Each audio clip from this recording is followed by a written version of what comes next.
அறந்தாங்கி அருகே அரசு பள்ளி மாணவர்களுக்கு ரூபாய் 2 லட்சம் மதிப்பீட்டில் நவீன சுத்திகரிக்கப்பட்ட குடிநீர் திட்ட துவக்க விழா.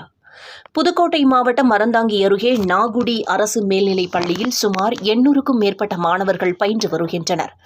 மாணவர்கள் நலன் கருதி அரிய மரக்காடு கிராமத்தைச் சேர்ந்த சமூக ஆர்வலர்களான கண்ணாத்தாள் ரைஸ் மில் குடும்பத்தினர்கள் சார்பில் ரூபாய் 2 லட்சம் மதிப்பீட்டில் சுத்திகரிக்கப்பட்ட குடிநீர் திட்ட தொடக்க விழா நடைபெற்றது. இந்த நிகழ்ச்சியில் சமூக ஆர்வலர் சின்னம்மாள் மாணவர்களுக்கு நவீன சுத்திகரிக்கப்பட்ட குடிநீர் திட்டத்தை பயன்பாட்டிற்கு தொடங்கி வைத்தார். இதில் சமூக ஆர்வலர்கள், ஆசிரியர்கள், பள்ளி மேலாண்மை குழு மற்றும் உதவும் கரங்கள் குழுமத்தைச் சேர்ந்த உறுப்பினர்கள் பலர் கலந்து கொண்டனர். அரசு பள்ளி மாணவர்களுக்கு சுமார் 2 லட்சம் மதிப்பிலான சுத்திகரிக்கப்பட்ட குடிநீர் திட்டத்தை தொடங்கி வைத்த சமூக அலுவலருக்கு கிராம மக்கள் பாராட்டு தெரிவித்தனர்.